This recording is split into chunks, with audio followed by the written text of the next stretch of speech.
세러데이 쇼다운. 하나생명 e스포츠 대 젠지 e스포츠. Players like Faker certainly are very used to everything. Every that has been single happening. concept, he's seen it all. There are many. He's been there for many, many years. But D+, they did get right at first selection. They have decided to go with first pick instead of picking blue side like they used to. Going to be going over towards that one, give them a bit more flexibility in the bans, as T1 will be on our blue side to start this one off. And we'll be picking second. So let's see what these bans are going to do as we hop into Champion Select already. Carrier's obligatory Bard ban does have to come in, and that is going to be followed up by things that are less known, you could say. I mean, Carrier's had a great Bard game that we saw. It was even in the Mad movie, but you're not going to first pick Bard, and you're not going to give Carrier Bard. So no. Makes sense to take that away. Orianna going to come in quickly as a ban in the mid lane. And we imagine after that, you'll have to pay the typical Karma Rumble are the two that we just always see banned now. Nocturne actually going to come through, which is interesting considering the Orianna is already out the window. We know that Ona is very formidable on Nocturne. We know that they could play Nocturne Nico, and we know that Ona's win rate on Nocturne is pretty absurd. So I think that's the logic of the pick, but again, not something we typically expect to see banned early unless there's the threat of the Orianna pickup. It's normally like, oh, Orianna's open, we'll ban the Nocturne to stop the combo. The fact it's Ori ban into Nocturne ban is a little bit atypical, and now Varus is gone. Rumble Karma is expected. Do you ban the Karma so that you can get the Rumble? I mean, or like force the ban?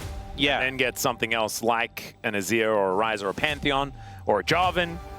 You could definitely take, I think that avenue, that line of thinking makes a lot of sense. The danger of not banning Karma or Rumble is that if everything's open, oh god, T1 get 2 pickups. They actually go for the Azir ban. Yeah, so I think leaving them both up is kind of insane because then trading 1 for 1, I actually think Karma matches up okay into the Rumble as well with the Mantra Shield in the Inspire. Yeah, gets everyone off the Equalizer quickly. Yeah. Limits the damage impact. So it might have to be a first pick Karma if both of them are available. This is them saying we expect D+ to take Karma first pick, and we want to limit the power. So they ban the Ashe away. They're like, you can have it, but we're limiting the power. That being said, Ezreal is available. Yeah, I was going to say that doesn't work because Ezreal is the best one. But maybe the plan here is for T1. pick the Ezreal. Maybe we get like an Ezreal Rumble rotation here. Is it Karma Ashe? Is that what they're looking for instead of like, we saw the Karma Kate. We saw Caitlyn not have very much fun. And then you could make Wadid really happy. You could go Ezreal Rumble, and then on 3 you pick Nico, and Wadid would just be... He loves that lane. I mean, honestly, doesn't sound too bad, as the Ezreal will be denied. Very, very smart stuff here for T1. They have to pick a Rumble, so I'm going to write that down, because if they don't, it would be insane. They are not going to. They're going to pick Pantheon instead, and then give Rumble Jarvan to D+. Yeah. I mean, the only consideration is... maybe with it being Ezreal, you could go for like Xin Zhao instead of Jarvan. Lucid very good in the Xin Zhao, Karma Xin Zhao, very strong pairing.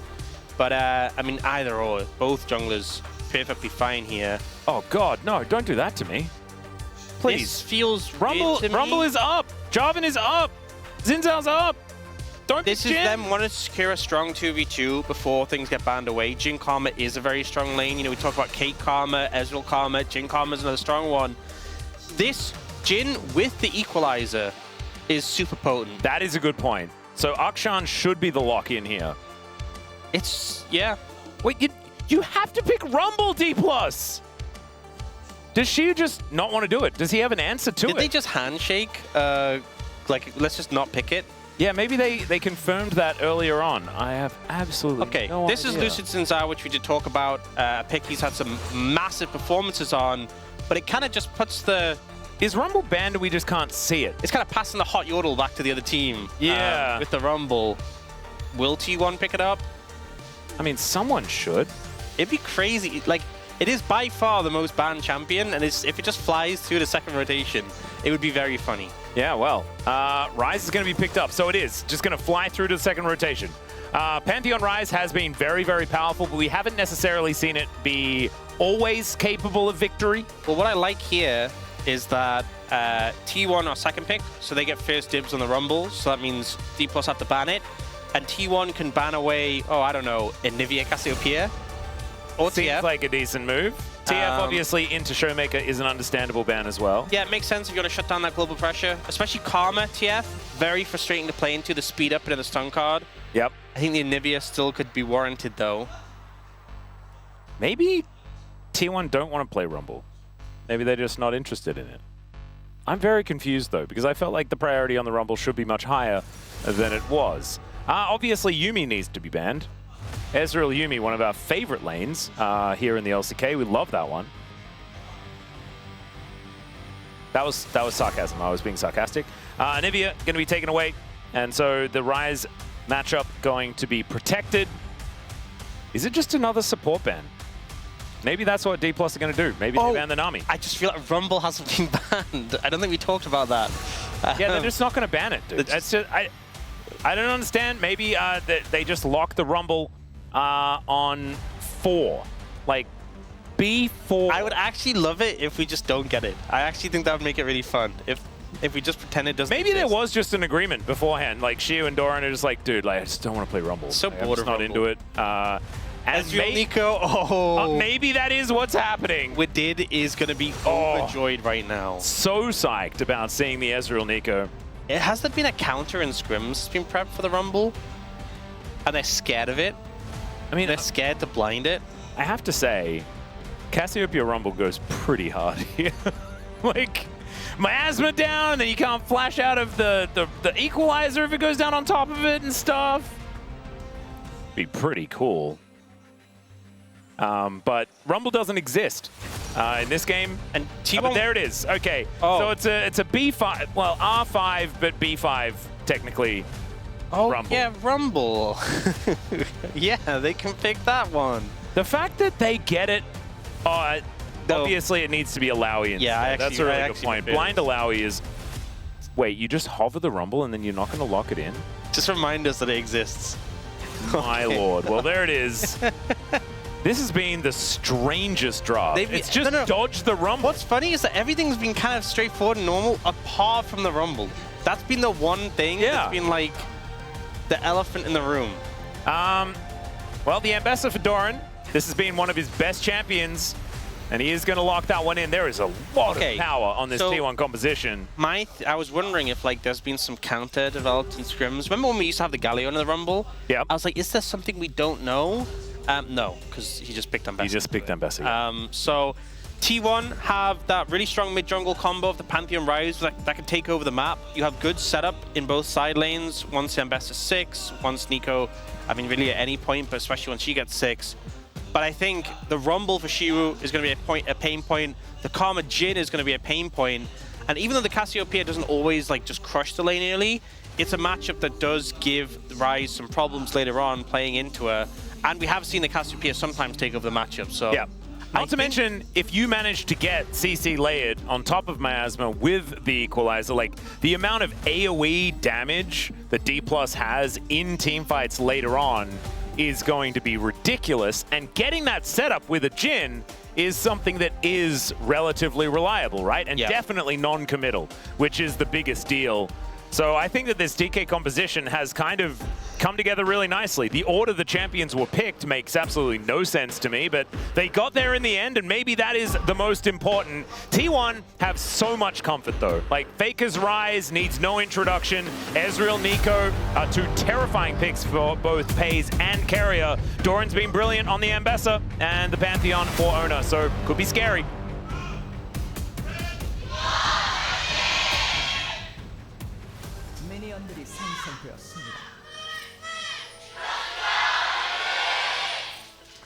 All right, here we are, ladies and gentlemen, onto the Rift for game number 1 of T1 versus D+ Kia. D+ fresh off a best-of-5 victory in the lower bracket of the LCK Cup against T1. It was down to the wire, 5-game series they were able to take. The one previous to that was the 3-0 for T1, nothing to see here. So we can draw the conclusions that we feel like from that one. I do personally feel like this should still feel T1 favored as far as just where these teams are right now. But Maybe I'm just wrong. I really don't know. It's more like my waters rather than anything that actually proves that that is the case. I honestly think, I don't think the Gen G series was enough to like fully convince me, but the KT series really had me thinking, wow, this team is here to play. Even though they didn't win. Yeah.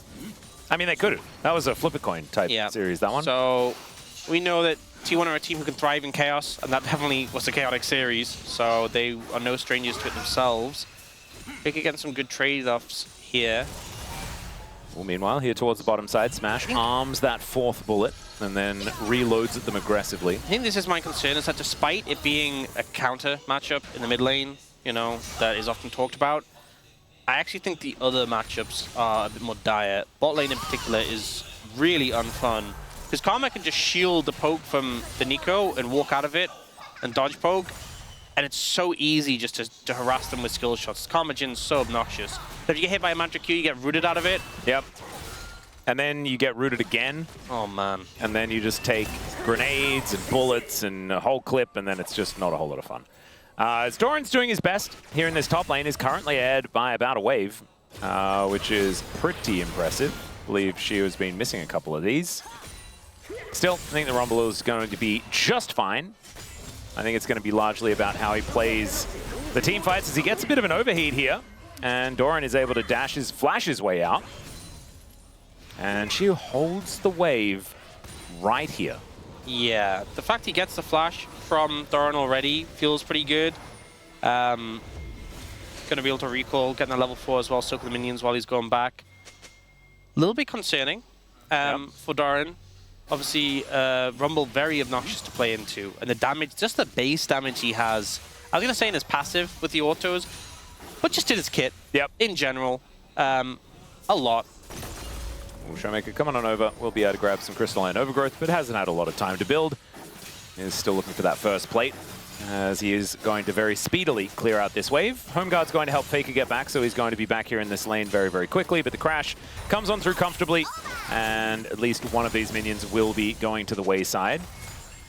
Carrier and Pays just catching waves underneath the turret.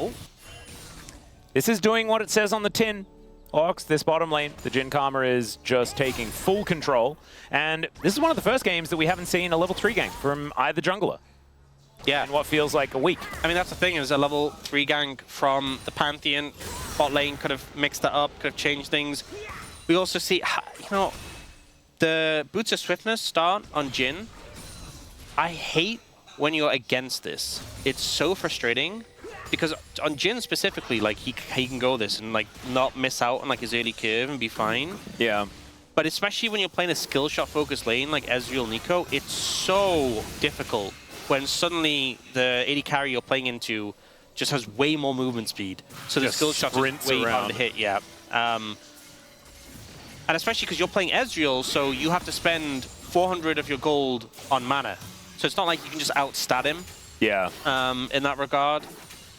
And you just generally, like, if you're missing skill shots, you're just not doing nearly. So if you miss your Mystic Shot, you're in trouble. And also, I mean, look at Paze's items. He has Tear, so no damage on that. Oh, he's got his Fairy in a bottle. Fairy in the bottle. And then there's a Longsword, you know, so there's something. But, yeah, a lot of pressure here. Yeah, captive audience.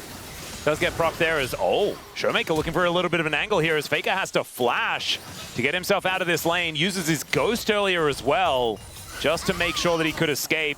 Smash locks down that cannon minion, and this is a lot of control from D+ early in this game. Yeah, both summons secured is huge, actually, to set up for future plays, you know, a gank or maybe just a skirmish around Dragon or Grubs, and Faker is an easy target with those not available.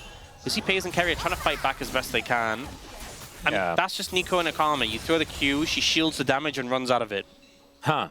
Oh, so not only do you guarantee that you don't get hit by the second proc, but you also don't take damage from the first one. Feels great. Korea does use it prior to that next Q coming down, so Carrier does have the answer there. Got a little bit of damage. Yeah, but it's 400 gold for DK just kind of passively here at this stage of the game, as the equalizer is going to be thrown down towards his top side. I feel like this is one of the reasons why Rumble is so stupid as well, is that you just get to dodge bad wave states anytime you want. I mean, Rumble's been so strong for so long.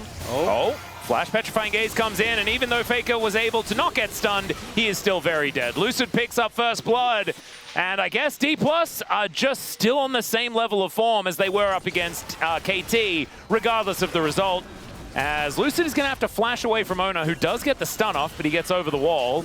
Still, Doran is going to come over to assist as Xiu, without an ultimate, is seeing what he can get done. Ona is in there, able to take down the red buff, and Lucid is just straight up dead. The silence comes through onto this Rumble as Ona is in so much trouble. He has to flash away. Xiu misses the flash, and now Doran, he gets poisoned, and he's looking to try and go back in again by the looks of things. The public execution was on cooldown, though. There's a dive here in this bottom lane. The fourth shot, not enough, as Smash is reloading aggressively once more. And Pays is sitting duck underneath this turret. Oh dear, there was no option. You didn't need the fourth shot. You absolutely did not need it, but it did make sure he was very dead. He was very dead. He should spawn with less than full HP. There should be some overkill damage from that one. Well, there was some positives for DK and some negatives there, but we're going to have a look at Faker coming down to see whether he can grab this kill onto Korea. He's unable to. And he is just going to shove this wave in towards this turret to make sure that it's not frozen on them or something strange like that. Having a look at what happened here to begin with here in this bottom lane. Yeah, the speed up fourth shot to get the barrier. Gets the root and the ult level up as the root connects. My Good use of the clone to block one of the shots. Pays is like, you know what? You can tank this, and he technically was correct. Yeah, I reckon Carrier had his notebook out. He's like, oh, by my calculations, I think I will survive this one. But yeah, he was on 12 HP at the end of that. Now, so honestly, that's he 11 with a more bit HP. of wiggle room, yeah, actually. if we're being real. Yeah.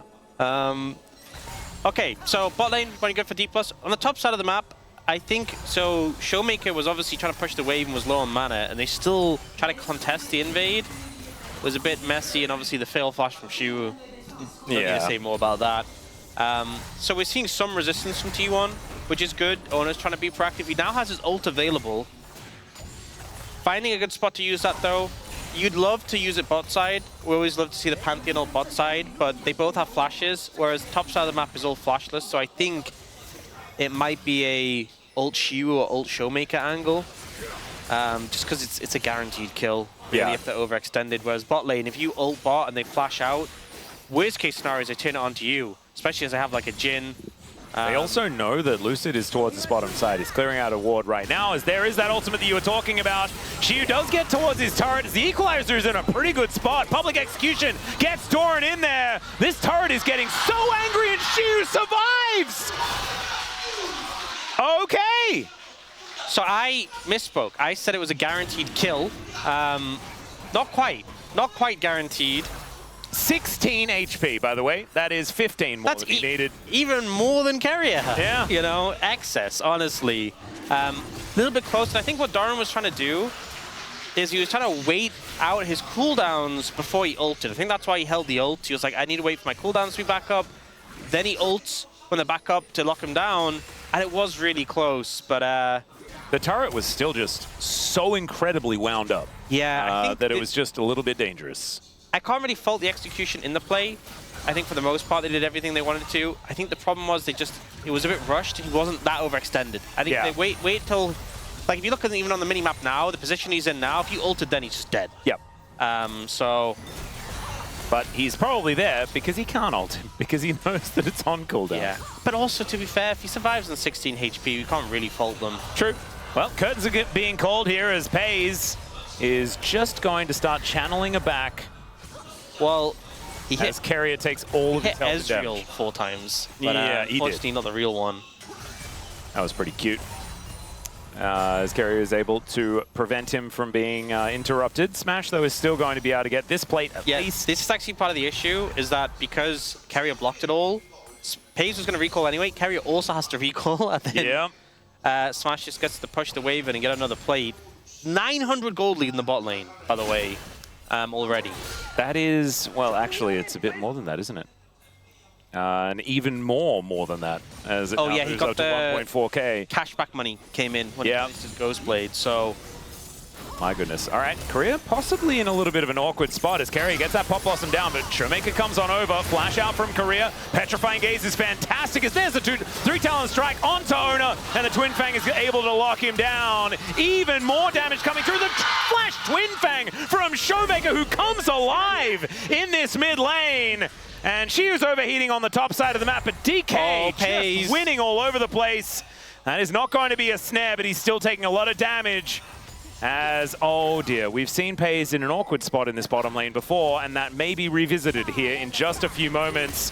Q going to connect there from Korea, and Lucid just walks on down. No need for any wind becoming lightning. He just kills him. Yep, that's simple. Just a great transition from that mid play into bot. Lucid and Showmaker getting so much value here. The problem is T1 burn a lot of their tools onto Korea, this Karma, and it just means that Showmaker and Lucid are now able to free hit. Korea flashes out so he can still get value shielding. Showmaker gets a great ultimate, and then here, Carrier thinks he's out. Wind becomes lightning, catches him, applies the damage, and the follow-up from Showmaker. The subterranean Wind becomes lightning. Yeah. How does it become lightning underground? That's crazy. But very cool. As Showmaker, oh dear, Forbidden Book purchase. Oh, he undid it. He was so tempted. Come on. You could tell our graphics team was so excited about it as well immediately. You know, I love that we get to see that. Oh, he bought. No, never mind. I find those so funny. I'm pretty sure they were. These are manually done in a lot of those cases, but he does get his quest completion, so some upgraded lucidity on these boots. I do just like seeing though that the player has gone for this and then gone, okay, never mind. It's nice seeing like the thought process in the moment. Showmaker's like, I could measure. I should really just finish my run. Yeah, getting a Road of Ages is probably pretty good to start at stacking. I can get Medjai's next, I am. Well, Pays is now in this mid lane up against Smash, who is getting closer and closer to his rapid fire cannon. It's not exactly a 2-item spike that we like to talk about, but it is a bridge towards a 3-item that is going to be very dangerous. We saw Gumayushi especially having a day out on the Jhin yesterday. Do you know what this just brought me back to, though? Where did it bring item back completions. Do you remember when it was Doran, right? Paused because he was like, oh, my static shift didn't go off, yeah, because he hadn't built it yet. Hadn't finished it.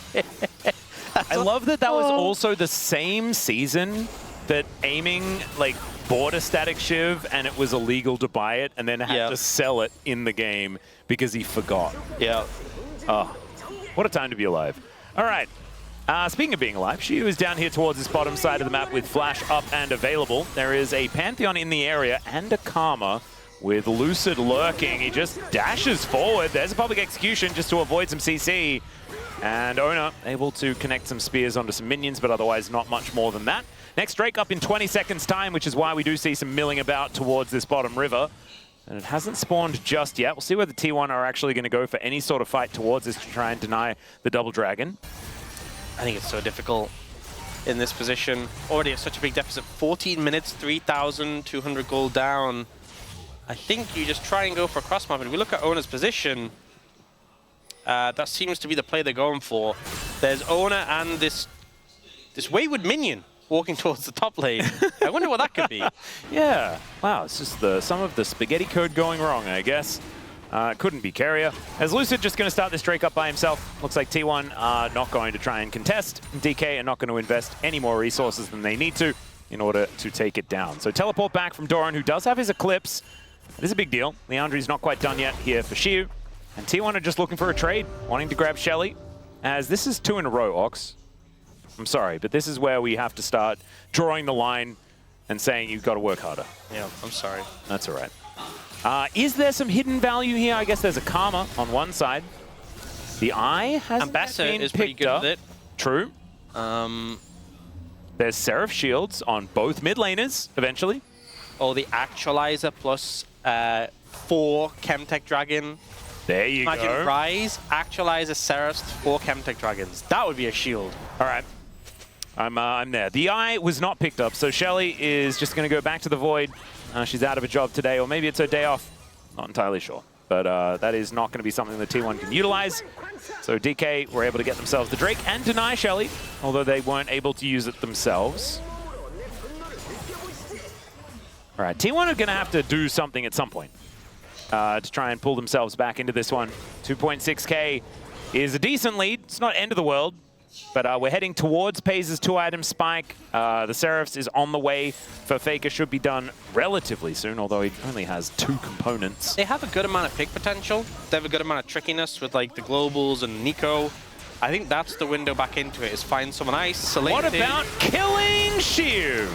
As they don't do that. Spear dodge! There's no way. Shiu gets out twice in a row, and now Lucid comes down. Petrifying Gaze in for Showmaker, but doesn't get any stuns. As Ona, he's able to do so. His is targeted. Twin Fangs, though, are going to lock down the Pantheon. Doran is now in so much trouble. It's the flash forward. He lands the poison. True Shot Barrage comes on through. Showmaker avoids it, though, and another Noxious Blast is going to connect as Korea holding Carrier in position, as there's just random supportal combat coming on down. As Showmaker will crash this wave. Miasma comes in. Doran going to have a difficult time dashing around that one, as this turret is just going to go. Korea flashes. Down goes the Ambessa. And FaZe is going to have to get his dancing shoes on and flashes to get out of the way of that third bullet. And will keep himself alive. But this is not T1 getting themselves back into the game. This is DK doubling down on a winning situation. It was a catastrophe everywhere on the map for T1. You know, they go for this pick attempt. Let's see the health that he goes down to. I 21. I feel like he casually said, Pantheon is ganking me. He's like, Ambessa doesn't have ult. And then they proceeded to kill both of them. Eventually, having a look in live, they were looking for a little bit more, but it's Ona that is in a little bit of trouble there as we do come back. Ona does have some help from FaZe, but the Deadly Flourish comes down and Smash without a curtain call. Does mean he's a little less dangerous from that range. True Shot Barrage not exactly doing much of anything at all. Getting closer to the 2 items, but the problem is, like, these tier items for both the Ryze and the Ezreal are really important, and neither of them are very close to being done outside of all of those stacks. I think it's not as bad for Ryze. Yeah, true. Because it's 3 items. As long as he has the tier. Yeah, but also like his 3rd item is so big that like even if you're a bit behind the curve on your 2nd item, it's not the end of the world. But for Ezreal, we always talk about the 2-item spike. And Jhin on like 3-4 items is really where he starts to come alive, and you start to feel less regret about the early items he bought, like the Amplifier Cannon. Yeah, exactly. So the fact that FaZe doesn't have his 2-item completed, you know, by the time he has the Mirror Mana, which is a spike, you really want to, you know, we saw the previous game. Yeah, Diablo as soon as Diablo hit it, mid game became a completely different champion. By that point, if you look at what Smash has, he might just have, hopefully, IE finished. I know he has an extra dagger in his pocket. Yeah, I think he just wanted a dagger. It's just one of the faster movement speed when he's autoing. Yeah, I guess. I don't know. He wanted to add to that weird Jhin calculation of his damage. Yeah, I mean, if he's building Stormrazor here, that may be an avenue T1 into the game. Yeah, I think so too, and I'm a little bit worried about it, but DK looking to come up and defend this outer turret that is very, very low. And there is Ona making his way forward. Lucid is on in there, but that's a beautiful public execution. And they lock down Showmaker here. Even Carrier was in position to augment this. That does mean that, oh, never mind. I thought that Smash was the one that was able to push his advantage, but FaZe takes matters into his own hands. It's What's interesting on that bottom side? Smash has a rapid fire cannon, and yet he doesn't fire very rapidly. Yeah, it's not that. Faker is also able to take some extra plates here on this top side in this inner turret. I think that was a great play for T1. You know, this is what they need to do with the composition. They have the pick potential, the global potential. The play for Shibu got counteracted, and on top of that, they just unfortunately didn't kill him by 20 damage. But here, they managed to punish Showmaker, get a tower too, and close the gold lead. And when you think about it, if you actually look at the difference between each person on the scoreboard, it's only really Jhin who has a sizable lead. If they explode Smash at the start of the fight, you kind of just wipe it away. Yeah, he's also Jhin. Yeah. So it's not as dangerous. Also, Jhin might be building a Stormrazor 3rd. Yeah. And so maybe they were banking on that. Maybe they know Smash's tendencies for Stormrazors, as he was a former T1 player. Oh, a little ult to check Baron. That's an odd maneuver. They were really scared of the T1 Baron there. Yeah, Showmaker was also a little bit scared of Faker as he flashes out of the way. It could have been multiple people coming, I guess. So he doesn't want to risk it. Does use that flash, but that means that no flash Petrifying Gaze or anything like that, is DK kind of shaking here a little bit. The tempo vibes are teetering back towards T1. The pace of the game has slowed down, and I think they're struggling to find ways to freely push waves and set up without being threatened by these globals. And now Showmaker's down Flash, he's an even bigger target. Dragon's in 4 minute 20, and that will be Soul, but again, it's just not a crazy Soul. No. Sometimes it's a Soul, and it's like, oh, if they get it, the game's over. This isn't that case.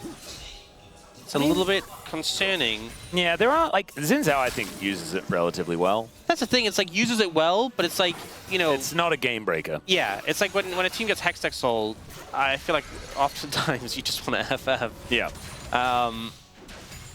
Although we have seen it lose. True. It's happened It's possible before. to lose.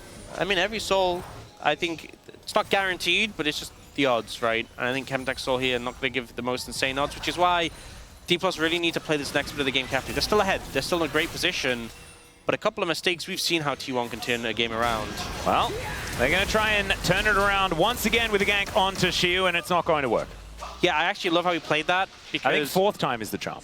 Doran and Ona, Doran threw out the ult, and he could flash it. You know, I think he should have waited for the stun before he ulted to guarantee the CC layering. But maybe was concerned if he left it too long, then Shiwa just flashes on the tower, and they don't want to go on the tower against him. Either way, Shiwa makes it out, did a good job of getting pressure in the side lane. And then with turn, D+ will put some pressure down top. Yeah, Showmaker does have his Rod of Ages completed, so has that level advantage, moving towards level 16. A relatively rapid pace, although he's only a third of the way through right now. Baron has spawned, as you mentioned before. They do have to be a bit cognizant of T1's propensity to head over there. But it's T1 that has to check it. A lot of vision available here for D+ in this area. We'll be able to take that one down. So, Xiu here just continuing to farm things out, probably feeling pretty comfortable, although he did have to flash earlier on. He's been able to deny so many of these ganks. I didn't know that Rumble was a champion that is picked to absorb pressure in a side lane. I mean, that's not normally what I associate him with. Earlier, though. I mean, not so much the side lane, but like he's been meta for so long, even through like the lane swap meta, because he's just so good. Yeah.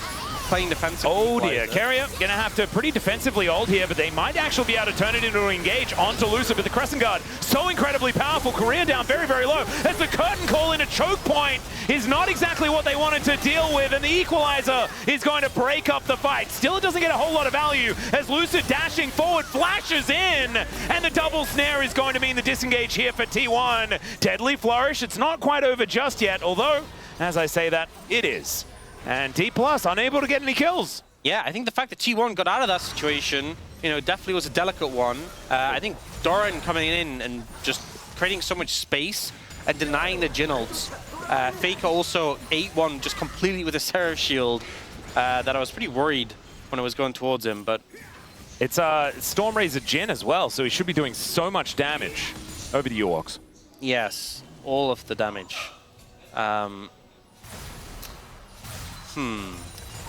He's feeling energized. Well, if you think about it, next he can go Infinity Edge, then he can go LDR. I was going to say, he's probably going to have to go LDR next, isn't he? It's like 25 minutes. Yeah. So it's going to be the sad last Whisper item purchase into 5th item, IE. Maybe he'll go LDR, then he'll be like, you know what? I need a GA. Oh, no. And then final item IE? No. He's like, no, but I need a QSS because I took Barrier. So he needs to go Mercurial Scimitar last item. And then he remembers that he actually has a quest, so he has room for another item. Honestly, respect it. If you're never going to build IE, fair play. But if you're going to build IE, you should have had it already. Yeah, probably should have built that one third. But it's okay. That's all right. Maybe Widid and Numpty can go over it on the space after this game. Yeah, after they finish talking about Widid in particular, how much he loves Nico. Yeah, Nico Ezreal. Yeah. Although he probably likes this game more because Nico Ezreal are losing right now. He's going to be so happy about this.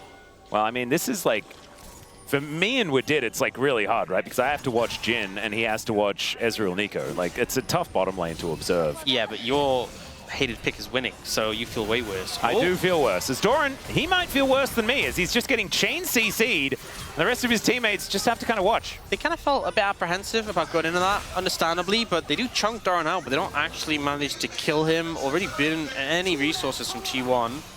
Doran doesn't have TP though, so you can't really reset easily. And Dragon is going down pretty quickly. Yeah, Harpoon's connecting onto Pays here at the same time as Grand Starfall does come in. No steal for Ona, though, unfortunately, as the Soul is going to come on through. Doran gets in there with the public execution. McCary is dead already. It's a double for Smash as Showmaker Mega Blast goes for the disengage and avoids getting speared from the heavens. That's going to mean the career takes down Ona. 4 on the floor. Pays the last man standing. And D+ get the Soul. They're looking for Baron, and this might just be game. They throw everything at Showmaker trying to take him down. He's able to survive, flashes out, and the rest of the team are just there to clean up the melee that follows. Now with Soul in hand, Baron going to be picked up. I think this game is feeling pretty doomed for T1. It really is. Shio also just going to get started on this inner turret towards the bottom side of the map, not even going to wait for the Baron, and he isn't required to do so, as Pays with True Shot Barrage is going to see whether he can get this snipe. Let's see how it goes. Decent amount of value, but honestly, yeah, outsmiting Smite these days is hard. Yeah, it's so hard with a 1400 Smite, but a decent effort. But here, so they go fully onto Showmaker, but unfortunately he has Flash, so a lot of damage down onto him. The Miasma's good. He's buying time. He doesn't have ult, but he is able to disengage, and then this Blast Cone even saves him from Ona. The final stab that would have taken him down. Even dodges a spear there as well. Chemtech Soul, I think, doing a bit to help him out at that low HP. Love to see it. D+ now in a great position. Even if Showmaker died to Ona, still hugely winning. And we know now, because Smash picked up a couple of kills, he is going to go for the Grievous Wounds, the Mortal Reminder, and the Armor Penetration as item number 4. So the IE still isn't there yet, but he maybe he's just maybe he doesn't feel like he needs it. Maybe that's just the way of things. Maybe I don't know how to build Jhin. Maybe he likes things with a finite number of edges. Yeah. Now, honestly, infinity is hard to wrap your head around. It is. You know, honestly, if his aversion to the infinite is why he didn't go for it, I get it. Same. It's daunting. Yeah, and I honestly, I respect it. He doesn't want to stare into the abyss. As Faker is taking a fair bit of damage here from Showmaker, but dealing a bit back himself, as there are 2 Siege minions. So it's just very hard to get rid of them. As Pays can at least throw Mystic Shots their way. Does get rid of one of them there, but I mean, it's just next minion wave, and they are able to take down this turret. No worries. The 4-1 working out nicely as Shiu getting a shove into this mid lane as Equalizer goes down, but doesn't really do too much. Ona pretty happy just to have that cooldown. Yeah, the fake out of the Realm Warp from Faker, not wanting to commit with members of D+ there to respond, but it just means another tower going down. Yeah, it is a trade of ultis, I guess. And so it's the Realm Warp there. 2,500 gold on the Baron power play. Oh, that's just change places. Trade of teleports. Yep. Showmaker shows up. That is going to deny the turret and continue the push. 8.7 thousand gold, the lead here for D+. And if you're a T1 fan, and I know there's a few of you, I think you're hanging your hat on a potential Elder flip. We have 40 seconds left. And we were talking about this in the previous series. We didn't get it because not enough Drakes died, I feel. But this is definitely on the cards. 2.5 minutes is not that long. I think T1 should be able to hold out. Their base is still alive. Full plates on all of their inhibitor turrets. The Baron's nearly gone as well, so they will get this tower in the bot lane. But that should be the last one they take on this push.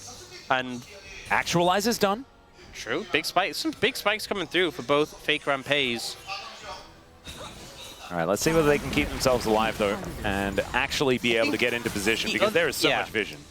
The other issue is approaching the dragon and having vision of it. They can kind of skip it and just ult in with a Realm Warp and the Grand Starfall, but not that might be best things. Yeah, the problem is you're kind of diving into a blender there, aren't you? Because you put the Miasma down, you put the Equalizer on top of it, there's captive audiences all over the place. Yeah, the Miasma, down. for where you land, Showmaker's been doing that a couple of times this game. Very annoying. Yeah. Very annoying. Works very well into Pantheon at the same time. So, tough times. As now Faker could be in trouble. He's going to try and Realm Warp his way out. He's going to successfully do so. But Showmaker was there to catch him. Petrifying Gaze catches him looking back. And the Noxious Blast are going to connect. Dash Cannon forward there as Smash walks over and just hits him with a couple of bullets. Saved a 4th one there for his former mid laner. And that's a big reason. Everyone loves the Cassiopeia into Rise, is when he's casting those spells that forced looking at the Cassiopeia.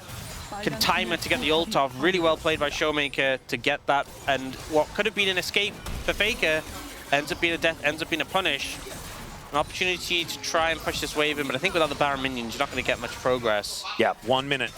And the Elder is up and available as well. So if they do push too far and get punished, then it could be almost game losing. And I think D+ not going to be taking risks that they can't afford to take. Not in this game. Yeah, you see pings coming out from D+. Carrier's going on a solo mission to get some wards. You have to do this. You have to not only do this, but try and get some sneaky wards in that aren't going to get swept.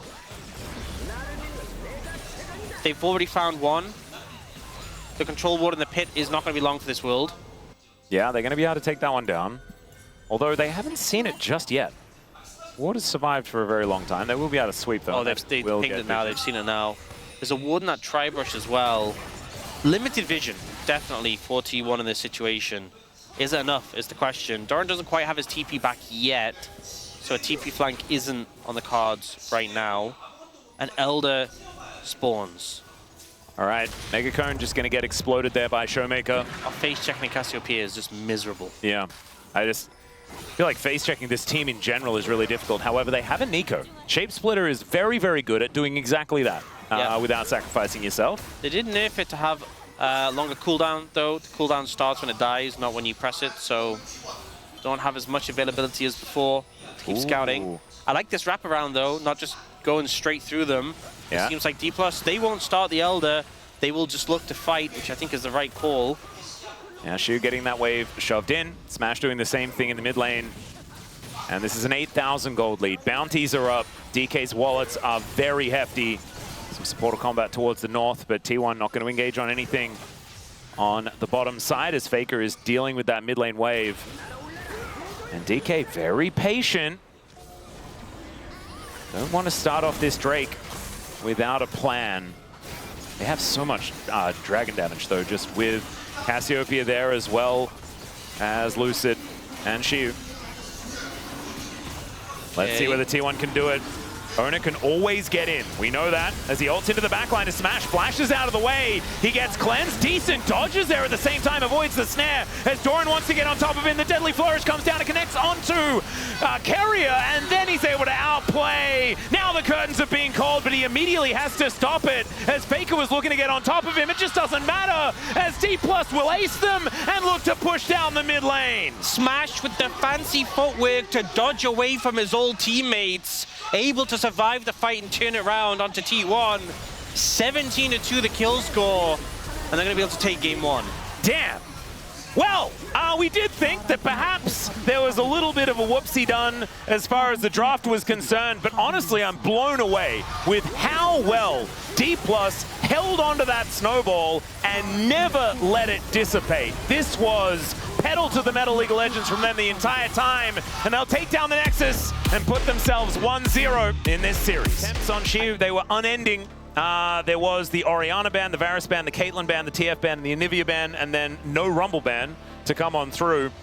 And then he got to play it and then survived forever in this one. Didn't do all that much damage. That belongs to Showmaker for his team. And 위에 뚫었다 얘들아. 위에 받쳐야 돼. 위에 받쳐야 돼. 놔줘. 다 팔았어. 하면서. 야, 다 팔았어. 위에. 이제. 야, 싸움 이겨. 다 팔았어. 맞아. 아, 괜찮아. 잡았어. 이제 잡았어. 여기 위에. 야, 깜짝. 아, 괜찮아. 봤어. 아, 나 미칼 지렸네. 마지막 무빙 참. 야, 끝내자. 미칼 지렸잖아. 안 돼. 나 바로 좀